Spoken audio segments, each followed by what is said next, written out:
friends. I'm Gwen. And I'm Danielle. Welcome to Talk Bookish to Me, the podcast where friends get together and talk about books. Today, I am joined by Danielle to discuss banned books and censorship. Danielle, go ahead and introduce yourself. Let the listeners know where they can find you. Hi, everyone. I'm Danielle. I love to read horror, thriller, some fantasy mixed in just for color. And you can find me on Instagram and YouTube at DTheBiblio. And I will have all of her information linked down in the notes of today's show. But in an effort for my listeners to get to know you a little bit better before we jump into the focus of today's show, I have 3 questions/prompts for you. I thought this would be fun. This is my first episode with Jacqueline not being the official co-host. So Danielle's kicking it off with me today, which I'm so excited about. I thought it would just be fun, let listeners know, because I'm going to be having a lot of guests now. I mean, I will be doing some solo episodes as well, but so they kind of get to know you a little bit better, who is this chick, what does she think, what does she feel like, does she read, who is this person? Highly recommend you go follow Danielle. She is the best. She has the best humor. She's such a good friend. But I thought so you guys could get to know her a little bit better, I could ask her some questions so you can get a feel of her, So question number 1, of course, I had to do my 2-part question because I'm extra like that. So what is your favorite book and your favorite genre to read? So this question I always stumble over because when people ask me what's my favorite book, I tend to go, what? Books? What? I read? So I would say that my favorite book is a toss-up between The Nightingale by Kristen Hanna, which is a historical fiction about 2 sisters in World War II in France, and The One by John Marrs, which is a romantic thriller about an app where you can send in your DNA and find your perfect match. And it's about, I think, 11 people who go through this app and, hilarity and scariness unfolds. Yes, indeed. Have you watched the Netflix show? I did, and it's only my opinion. I'm only one person, but I really didn't like it. You didn't? I thought it was, you really have to separate it. Yes. You have to say, okay, this was the book, because I did read the book first, Yeah. And then my husband and I watched the show, and we both really enjoyed it, but you do have to disconnect the two. They can't be oh, this is the same thing. Yeah. I mean, basically the app thing is the same. Right. But that's about it. Yeah. There was one character, I think, that was the same in the book and the show, and the rest of the characters were all new inventions of the director, which, it ended up being pretty entertaining. Yeah. But, you do have to absolutely separate. It's not based on the book, it's based on the idea of the book. Especially considering that's one of your favorite books. You're yes, no, this is not it. Yes. This is not it, guys. Yeah, exactly. I was so excited for it, and then I was like, I really need to separate these two in my head. Well, my husband was always asking me well, what's happening next? I was like, I literally have no idea because this is not the plot of the book. Okay? No. And one of the most interesting things in the book, and this isn't a spoiler, it's just one of the characters is a killer. Yeah. And I really loved, I was mind blown that was one of the perspectives that we were reading from, because I love reading about serial killers. It's as a thing. do I. And then they weren't in the show. Yeah. So disappointing.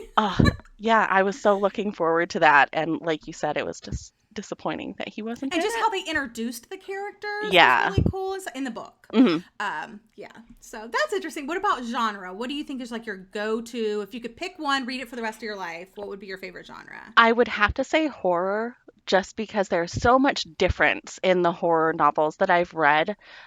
You have the haunted house horror, you have the slashers, you have the ones that are more thrillers or psychological. And there's just so much difference, and horror is just such a visceral feeling that you get when you read the books, that I would say that's my favorite. Awesome. Yeah, that's a genre I'm still exploring. I'm working on it. I can help you with some recommendations if you want. Absolutely. All right, question number 2. Tell me about your TBR in 3 words. Oh, 3 words. This is so difficult. I know, I'm challenging you. I would say long, varied, and exciting. Okay, good. I like that. Yeah. Question number 3. How do you organize your books / your bookshelves? So this is something that I am working towards every day is organization. Right now, I have 4 bookcases and they are all haphazardly thrown in there, except I have my book of the months together. I have my Sarah J. Maas together, and I have my Stephen King and Chevy Stevens on the same shelf because I thought that was clever. But Okay. that's the organization that I have. In a perfect world, they would be categorized by genre and alphabetically by the author's last names. Yeah, so like a library. Yeah, like a library. Like a bookstore or a library, yeah. Yeah. I can't do that, but more power to you. That's a lot of books. I mean, 4 bookcases, but I also couldn't do like the kind of unorganized. I mean, I'm sure you know, like, oh, these are where my books are, and you know it, but for me, like type A, oh, I would die, but you do you, girl. We know how you do it now. So let's go ahead and talk about what we're currently reading. All right, sounds good. So what are you currently reading? I am currently reading Before He Wakes by Jerry Bledsoe. It's a nonfiction true crime novel about a woman who she wakes up in bed and her husband is dead next to her Oh. of a gunshot wound to the head. And Oh. yeah, and so she obviously calls 911 and they come to the house and she says that she was trying to move the gun from underneath his pillow because she heard her son in the bathroom and didn't want him to accidentally shoot him thinking it was an intruder, and the gun just went off. And it just goes from there. Oh my And God, this sounds so crazy. it is so interesting. You know, it starts with that and then it goes back to her growing up and her romantic history, meeting her first husband and she is a piece of work, I'll tell you. Sounds like it. Oh my gosh. That's crazy. Yeah. So she wakes up with her husband shot. Yeah. And like, I guess it happened during the night? Something, I don't know. And he's like hanging on by a thread, but it's very ugh. And it's a true story? It's a true story. Yeah, it happened in the This late is one of 80s. those ones that I'd be reading and I'd have to be like, is this true again? I Yeah. have to make Yep. sure that this is true. Yeah, it was actually I read If You Tell by Greg Olson last month, and I was like, I need to read some more true crime because my first foray into it when I was younger, I didn't really like it because it read like a textbook. But recently, the ones I've read are way more like novels. And I think I actually said novel in my description, and I didn't mean novel because it's all true crime. There's nothing, mixed in, but it's so good. That used to be my genre of choice. Mhm. When I when I was in the military, so like right out of high school, I went to the store and that I would just go straight to the true crime section and I would only get true crime. And I read a lot about like serial killer guys killing prostitutes, Yeah. across the United States, things like that. And then for whatever reason, I probably just stopped reading for a while. And then when I started reading again, I just never got back into it. Uh-huh. But then recently, people that I follow online in the Bookish community have started reading it. Jacqueline, you're reading it now. Like other people, in our book club are starting to read it and stuff like that. So I'm just like, now I want to get back into it. So I did read the Greg Olson book. I do have, not that they're, well, I guess they are true crime or whatever, but I have like a Ted Bundy book. I have like a Charles Manson book. Like, so I'm really excited to read them. So hopefully this spooky season, I'll be able to read some more true crime. But I also am trying to dwindle down what I have and then like reassess and get more. So it's like a balance thing, Yes, definitely. So I started Two Truths and a Lie by Meg Mitchell Moore yesterday, and I'm flying through it. I was reading a book previously, and I really wanted to read it because it was an ARC that was sent to me from the publisher. Even though I didn't request it, they just sent it to me. I still wanted to read it and promote it and all of that, but it was just not happening. The writing wasn't happening, and I was like, you know what? I'm going to put myself in a slump if I do this. Yeah. So I did my classic DNF, put it to the side, picked up something else, flying through this one. It takes place in a small beach town north of Boston. It's set during the summertime, and it's filled with like small town secrets, summer romance, big time lies, spiked seltzer, and so far it's so good. The writing is easy and quick to get through. It's also really, really funny because like these women, like it's just hilarious. So yeah, I'm really enjoying that one. It's supposed to be like a thriller, but I haven't really gotten to like a mysterious, thrilling element so far. I think the main thing is that there's this new woman and her child that have moved to this town, and there's like this squad of moms, and she's, you know, kind of befriending some of them or whatever. And it's like she ran away from her past. Something's going on with her husband. Did she run away from him with her daughter? Did they get a divorce and she moved? It just seems like she's hiding from him, kind of. Yeah. Kind of like Big Little Lies. It has like Big Little Lies vibes a little bit. Oh, I loved that book. And I'm So- from near Boston, so I'm going to I have to know. pick that up. So maybe I'll let you know my full thoughts. I am vlogging it. Nice. So yeah, we'll see. But so far, so good. Yeah, please let me know. All right, today's topic I think is important to discuss because I'm not sure if everyone realizes that this still happens. It's 2021, guys. Hello. And books are still being banned, challenged, and restricted. So today I'm here with Danielle to give you all the information about Banned Books Week. I want to talk about the top 10 books that are banned, challenged, or restricted. And I'll also be sharing information on Instagram at Talk Bookish Podcast. So make sure you're following there as well. Banned Books Week started yesterday. It runs September 26th through October 2nd. It's an annual celebration of the freedom to read. This year's inaugural honorary chair is Jason Reynolds, who is an American author of novels, both, novels, poetry for young adult and middle grade audiences. Some of his works include Ghost, All-American Boys, Long Way Down, Look Both Ways, A Tale Told in 10 Blocks, and there's many other books. I didn't realize he had like such a long list of books that he's authored. So, and he's co-authored with people as well. Yeah, that's a really big repertoire. Yeah. The theme of this year's event is Books Unite Us, Censorship Divides Us. And by focusing on efforts across the country to remove or restrict access to books, Banned Books Week draws national attention to the harms of censorship. Yes, every year the Office of Intellectual Freedom of the American Library Association compiles a list of the top 10 most challenged books in order to inform the public about censorship in libraries and schools. The lists are based on information from media stories and voluntary challenge reports sent into the Office for Intellectual Freedom from communities across the United States. A new list is released during National Library Week in April each year. Keep in mind as we move forward that a challenge is an attempt to remove or restrict materials based upon the objections of a person or a group. And we will get into that a little bit later on in today's episode.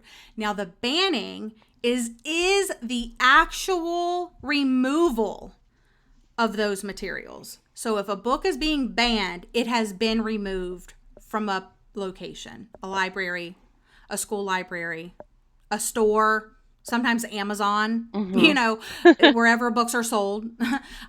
So we're going to go down the list of the top 10 most challenged books of 2020 for you. Obviously, it's 2021. And this year isn't over yet. So it's always the year before that you're looking at. So this year's 2021's list won't come out until next year. So we're going to go ahead and go into the list. Starting off, we just did these from the number 1 most challenged, restricted, or banned book all the way down to number 10. So why don't you kick us off with the first book? All right. So first up, we have George by Alex Gino. And this was challenged banned and restricted for LGBTQIA plus content, conflicting with a religious viewpoint, and not reflecting the quote unquote values of our community.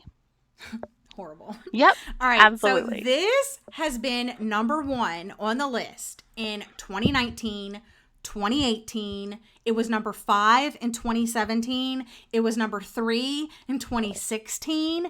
And that's a common theme. These books that we're talking about, they show up on these lists and then they just tend to stick around year after year after year. Yeah. And you guys can't see me because this is a podcast, but I'm wearing my Unity shirt, my LGBTQIA flag shirt, just for this occasion. All right, the second book is Stamped: Racism, Anti-Racism, and You by Abram X. Kendi and Jason Reynolds, the inaugural chair. So this was banned and challenged because of the author's public statements and because of claims that the book contains, quote unquote, selective storytelling incidents and does not encompass racism against all people.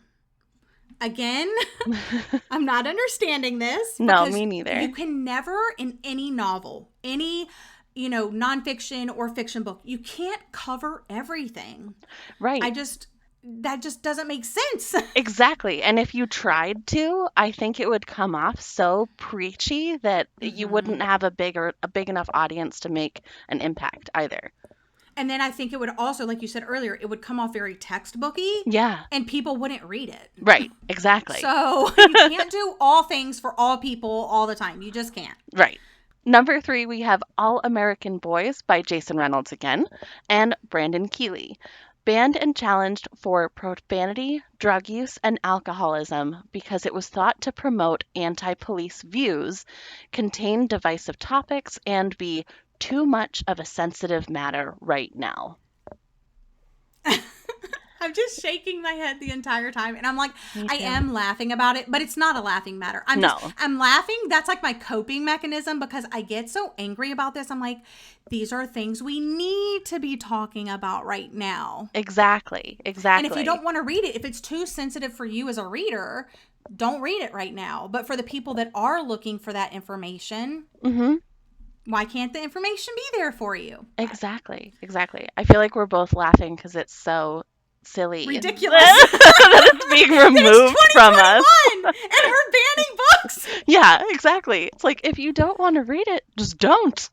Yeah, it seems so, simple. Yeah. I don't know either. All right, next up on our list is Speak by Lori Howes Anderson. And this has been banned, challenged, and restricted because it was thought to contain a political viewpoint. Thought to contain. I just want to say that again. Yeah. It was claimed to be biased against male students, and it included rape and profanity. Oh, this one's been around for a while, too. Yes, it has. Yeah. It has been around for a while. It has, yes. Yeah. Next, we have The Absolutely True Diary of a Part-Time Indian by Sherman Alexie. And this was banned and challenged for profanity, sexual references, and allegations of sexual misconduct on the part of the author. All right, so let's just go ahead and tackle that author versus their work thing. Right. This is something that I do hope to do a whole episode about in the future, separating the artist and the art. Yeah. I think it's very particular to the reader. Again, if that's something that bothers you, don't read it. Right. But for other people, they need that information out there that's in this story written, by someone in the community, about the community. I have to do my own research because a lot of times you hear about these things on social media. You're like, oh, let's just throw it out there. The biggest one you're probably thinking of, J.K. Rowling. Right. Okay. Yeah. You hear all this stuff on Twitter. You hear all this stuff on Instagram. You hear all of this stuff. And to me, I'm like, okay, I obviously need to do my own research and find out what this is about. Right. So I don't say, oh, someone wants to blacklist this person, cancel this person, whatever. I don't just take it at face value. I always do my own research. So any author, any artist, any like music artist, like actual like painting artist, whatever you would call them, they're just artists, but you know what I'm saying? Like I do my own research and I have to decide on an individual basis if they have done something that is against my own like morals and values. Yeah. J.K. Rowling, yes, piece of trash. No one wants, no one supporting her right Nope. now. What you do with your Harry Potter books, I don't care. It's individual to you. It's individual to me. Like you do you. But this is allegations. This isn't. This has been proven. So you also have to look at it like, okay, so you have to do your own research, people. So don't just take what we say on this podcast as like, you know, this is the facts. Right. Do your own research. Like I said, it says allegations, and that's just what the information from Banned Book Week said. So please do your own information. It's a very touchy topic. It really is. But I just think it has to be individual. Readers have to decide for themselves. Yes, absolutely. And I think there's a difference too with banning books based on allegations or the personality or the flaws of a certain author rather than just people getting together and just not supporting them. Like with J.K. Rowling, you know, Harry Potter has been on this list for other things in the past. And I think that probably brought Harry Potter more into the light of people who wanted to go against the banned books list, like I tend to do. Yeah.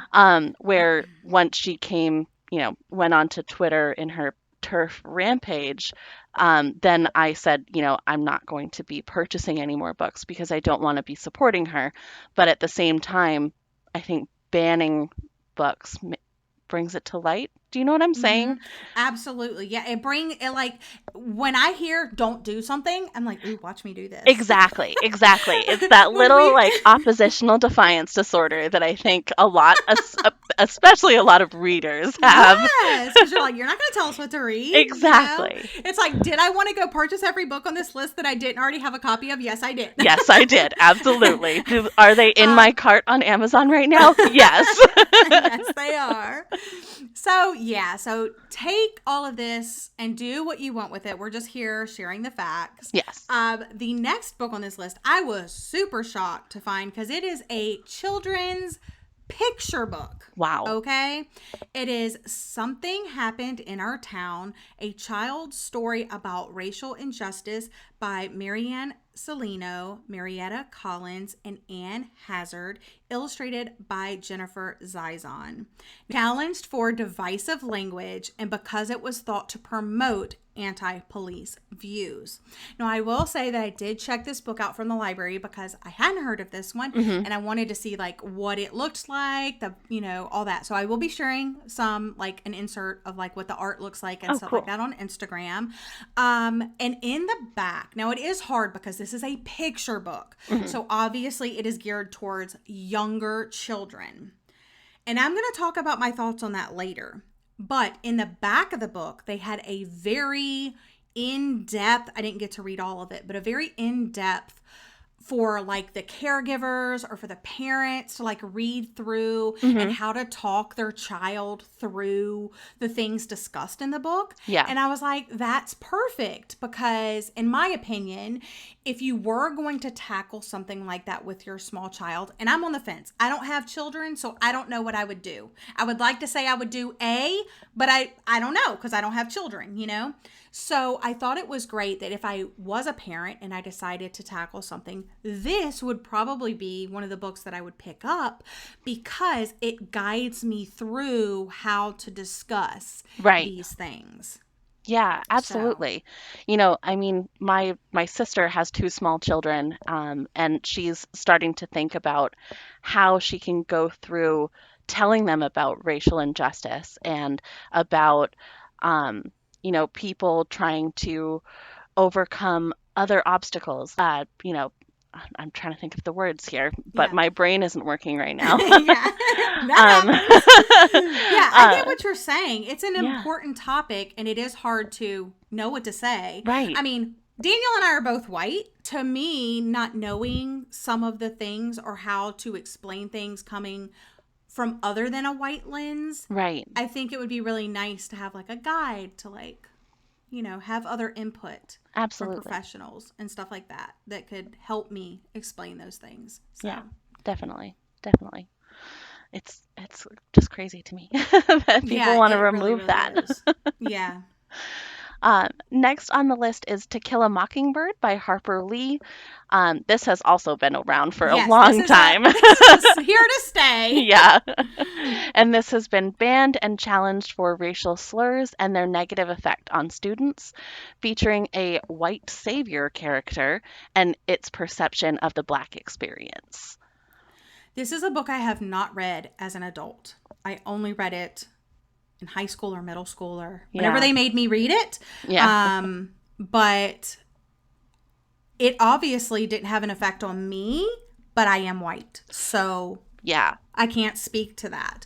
But I know that this is one of my mixed friends' favorite book. Mhm. And so I'm like, if she's black Yeah. and white and it's talking about negative effects, like, I don't understand.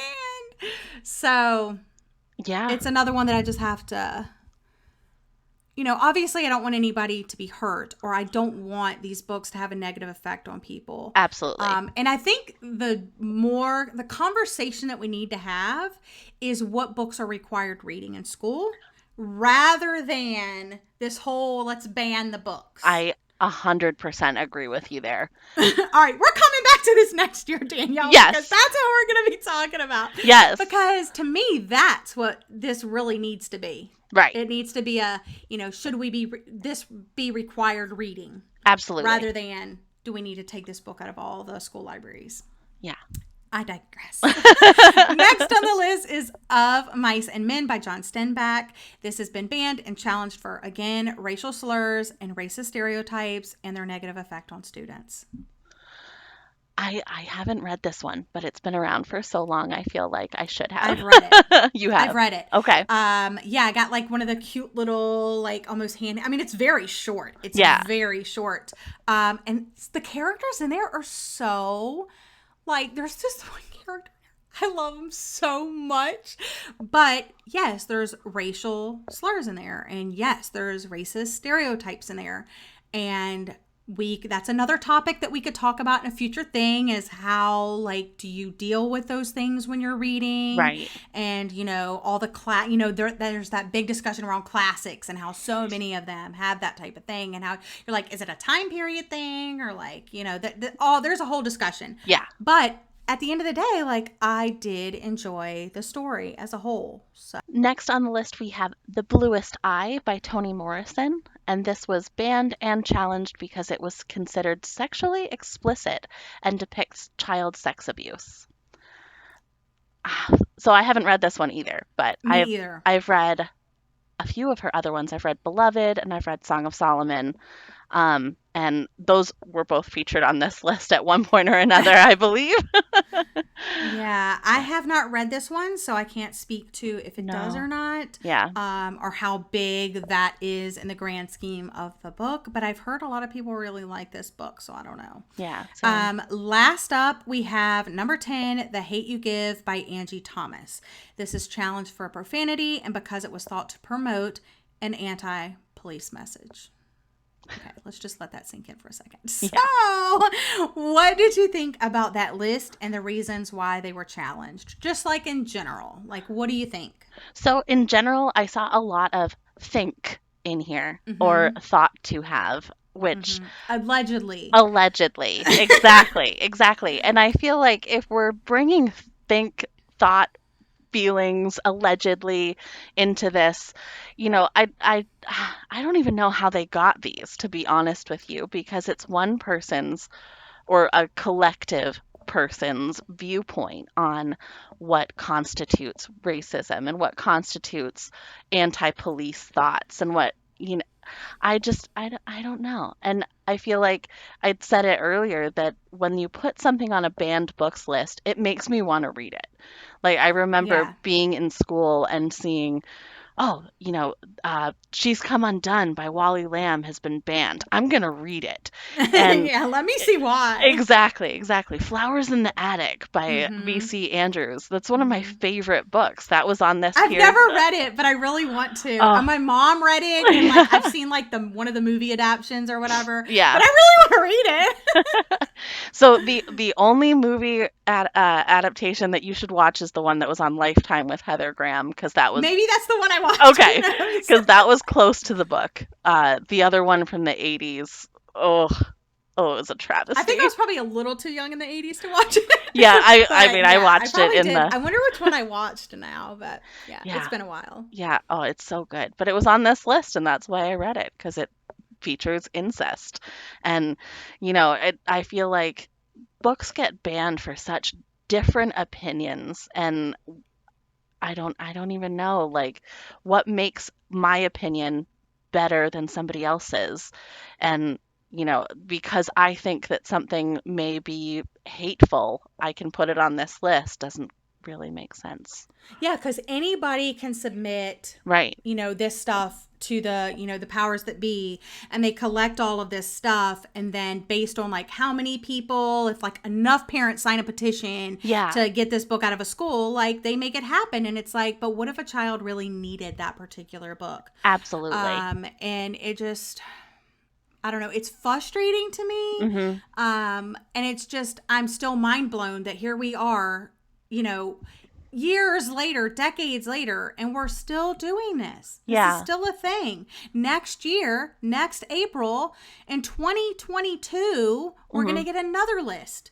And I guarantee some of these are going to still be on there. The children's book that we discussed that has the racist views, and Mm-hmm. um, you know, I think as a kid growing up, if you're struggling with something, if you're struggling with racist thoughts against you, or you're not quite sure if you belong in your own body, and maybe you think you might be transgender, these books could be a way for them to own it and know that it's okay.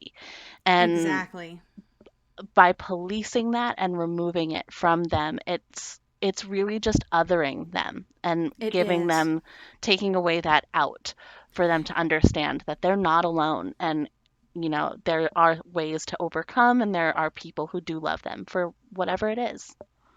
I mean, I hear and I talk to readers all the time about how they're like, oh my gosh, I just read a book about a fat person. For the first time in my life, there was a Hmm. character that was fat. I've never read from that before.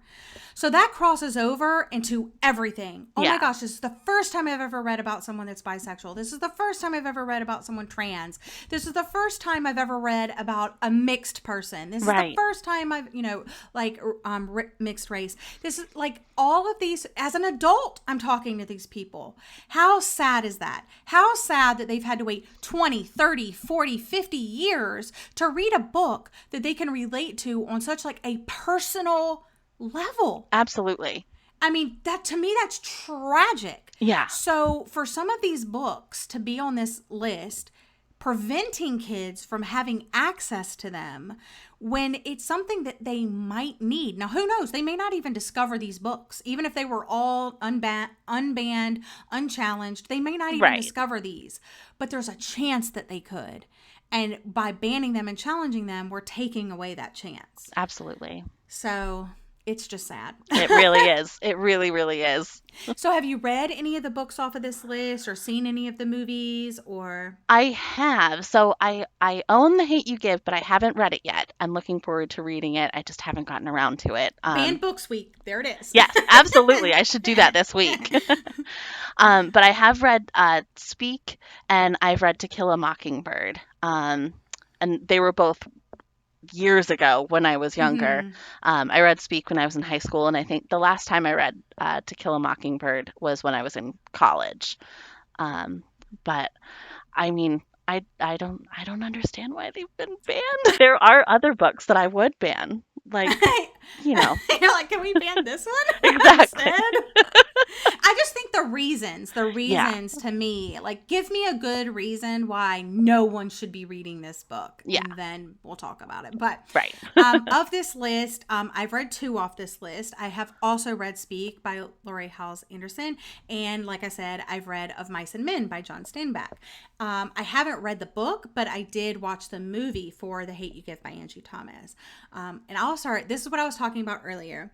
Some of the reasons listed on why a book is challenged as an adult, I didn't even pick up on.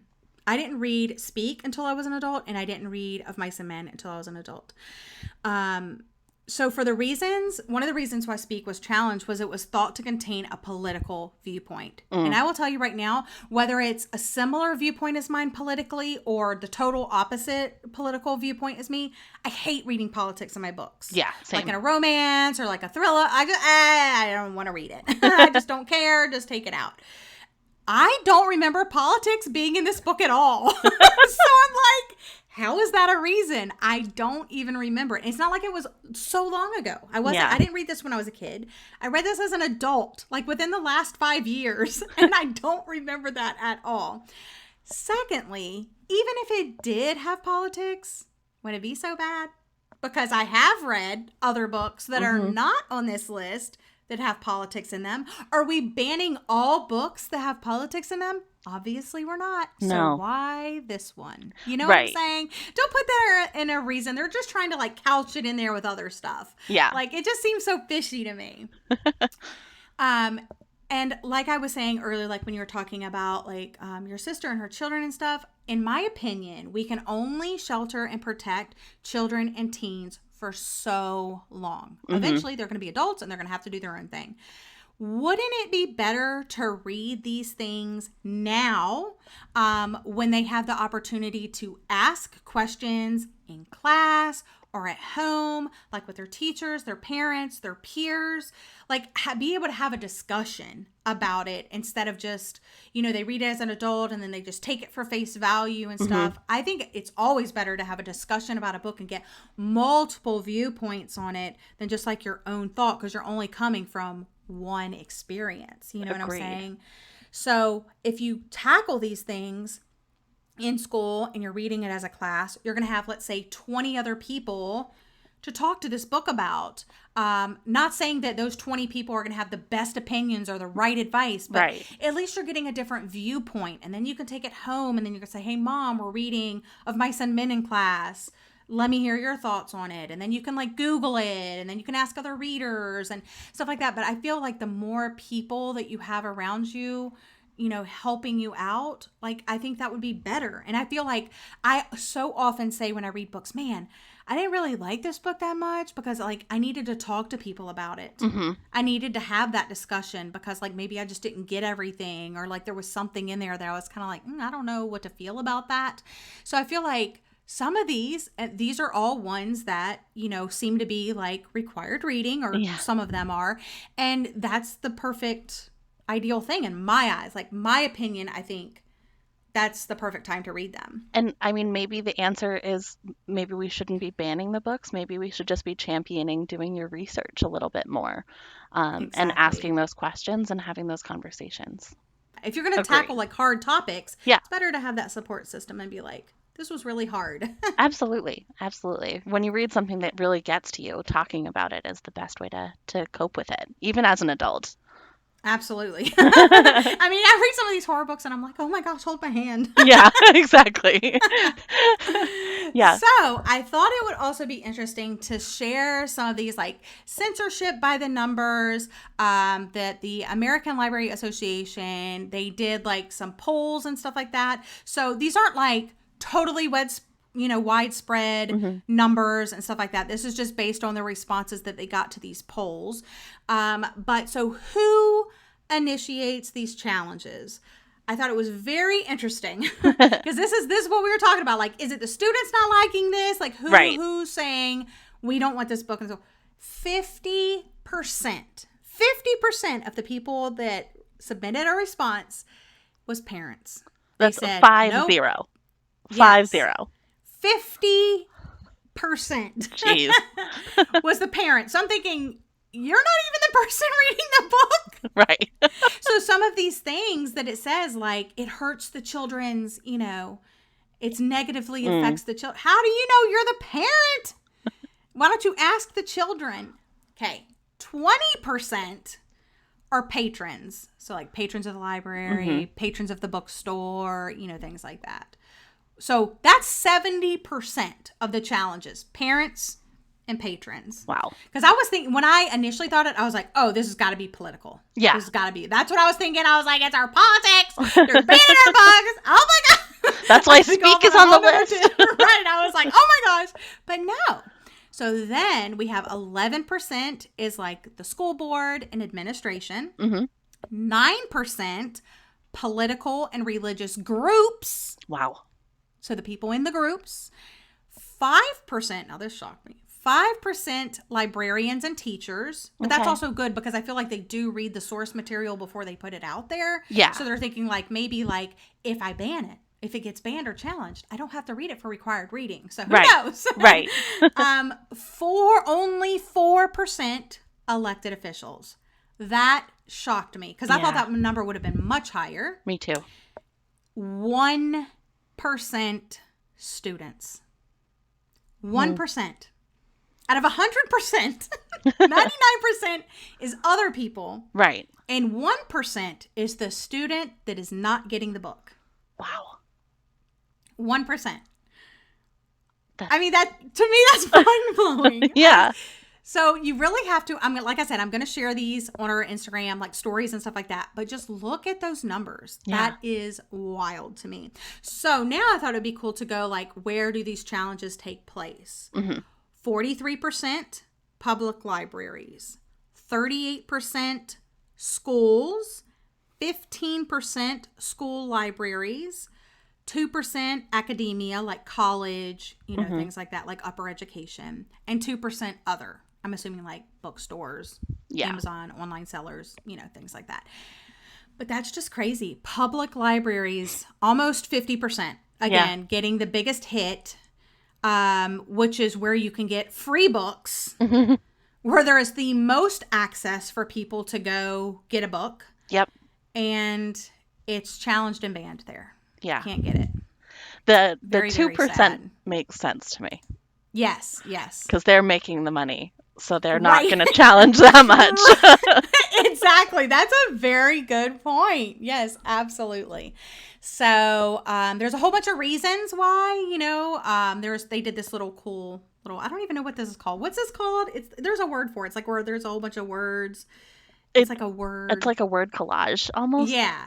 And it's like the reasons for challenging different books and stuff like over the years and stuff like that. So so it says each word and phrase in this graphic is cited from 2020 censorship reports. And there's a whole bunch of them. But the biggest one in the middle is LGBTQIA+, which just, and then it, of course, has Black Lives Matter, anti-racism, slurs, political viewpoint. There's indecent, propaganda, suicide, rape, self-harm. Like all of these things are in there. Brainwash children. There's a whole bunch. So you'll just have to look at it on Instagram, or you can go to like the website that I will have linked in the notes, and you can see all of these graphics. Yeah. So pretty much any trigger warning that you can think of is on this graphic. Yes. Even words like disgusting. Yeah. I mean, perverted. So since the inception of Banned Books Week in 1982, libraries and bookstores throughout the country have staged local readouts, which are continuous readings of banned and challenged books. Even banned authors have participated, and you can participate too. Readers can join the action by posting a video of themselves reading from a banned book or talking about censorship. The ALA lists of the top 10 challenged books and frequently challenged books will provide some inspiration on which books to read from or to talk about. Include the phrase Banned Books Week when titling and tagging your video. I've actually done this in the past. And I don't think people understood what I was doing, like my casual viewers. They were like, why is she only reading like a couple of pages? Right. Well, obviously I'm not gonna read the whole book to you, like it's supposed to be like a short little video. And then there's actually like a form that you can fill out if you do one of these videos and you keep it like under 3 minutes, that you can send it into them, and I think they like compile the videos or something cool. like that. So all that information is available on their website, and I think it is a really good thing to do, especially like that picture book would be a really good one to do, because you could like see all the artwork and you could like read a little bit of it and you could like see the back. So yeah, very, very interesting. And actually, you know what? When I knew we were doing this episode, so I did request all of these books at my library, just so I could check them all out and take pictures of them and then send them all back. Because I'm like, do I need to just constantly start checking out these books? Luckily for me, my library had almost all of them. Oh, wow. So that was really good. That made me proud. I was like, yes, my library is doing me good. Yes, absolutely. So I know we have shared a lot of information. It's a lot to take in. I will link the Banned Books website, as well as have links to Danielle's social media in the notes of today's show. Don't forget, you can write a quick review expressing how much you love Talk Bookish to me, and I will repost it on Instagram at Talk Bookish Podcast. If you'd like to be a guest in a future episode, you can fill out the guest interest form linked on Instagram, or email me at talkbookishpodcast@gmail.com. I also want to say a huge, sincere thank you to Danielle for hopping on and chatting with me today. I actually like pitched some ideas to her, and she's like, I want to do this one. I was like, yes. And she'll also be back in the new year for season 3. We already have a topic planned and everything. It's going to be super fun. So do you have any final thoughts for us? Gwen, this was so much fun. I told you it would be. Yes. Oh my gosh. I don't know why we didn't do this sooner. Yes, exactly. So now you'll like feel cool, like popping on anytime. Yes, absolutely. And I just think, it's so awesome to have such a great conversation with such a great friend, and about such a topic that, it's so taboo, and we really need to bring light to it. And I think by opening the doors and having this conversation, hopefully we are. And, participating in Banned Books Week is going to be really fun. Yeah, absolutely. So that's it for this episode. Until next time, happy reading!